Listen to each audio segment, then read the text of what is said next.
Welcome to my channel. ரொம்ப நாள் ஆச்சு வீடியோ போட்டு, கிட்டத்தட்ட ஒரு 6-7 மாதம் கிட்ட இருக்கும். இப்போ திரும்ப வீடியோ போட ஸ்டார்ட் பண்ணியிருக்கோம்.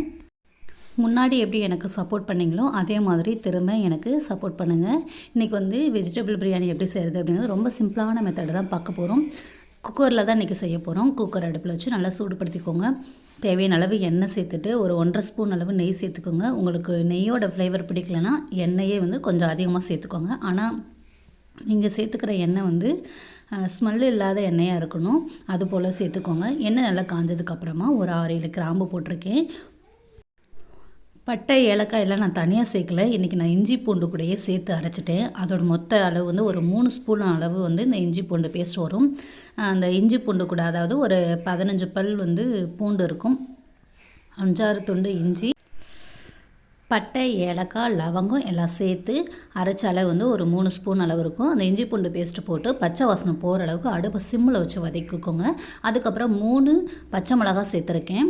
அதுவே போதும். அரிசி நான் அளவாக தான் எடுத்திருக்கேன். நீங்கள் நிறைய அரிசி போடுறதா இருந்தால் ஒரு 4-5 பச்சை மிளகாய் கூட சேர்த்துக்கோங்க. முன்னாடியே காயெல்லாம் கட் பண்ணி வச்சுருக்கேன். வெங்காயம், தக்காளி, கேரட்டு, பீன்ஸு, அதுக்கப்புறம் மீன் மேக்கர், இது மட்டும்தான் நம்ம இன்றைக்கி சேர்த்துக்கிறோம். பட்டர் பீன்ஸு இதெல்லாம் நம்ம சேர்க்கலை.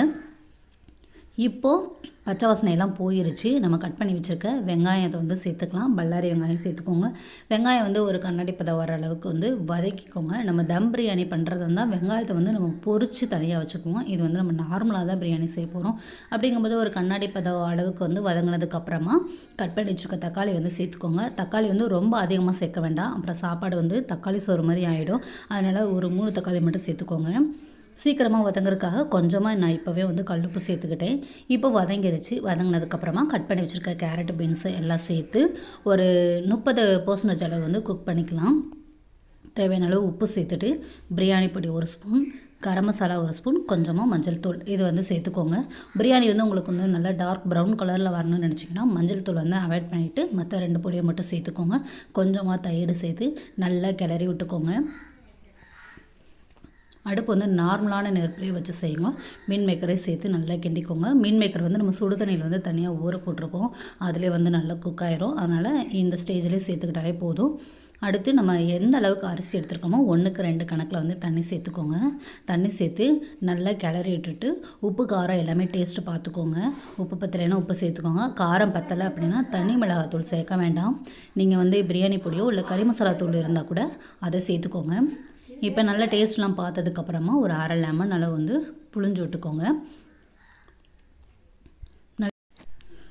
இந்த ஸ்டேஜில் உங்களுக்கு அந்த ஆயிலோட பிசுபிசுப்பு பத்தலை அப்படின்னு நீங்கள் ஃபீல் பண்ணிங்கன்னா இன்னும் ஒரு 1/2 ஸ்பூன் அளவு நெய்யை சேர்த்துட்டு மூடி போட்டு மூடி வச்சுருங்க. 2 விசில் வந்ததுக்கப்புறம் தானாக ஏர் ரிலீஸ் ஆனதுக்கப்புறமா இது எல்லாம் கிண்டி விட்டு சர்வ் பண்ணலாம். ரொம்ப சூப்பரான பிரியாணி ரெடி ஆயிடுச்சு. நான் புதினா கொத்தமல்லி போடும்போது வீடியோ எடுக்க மறந்துட்டேன்.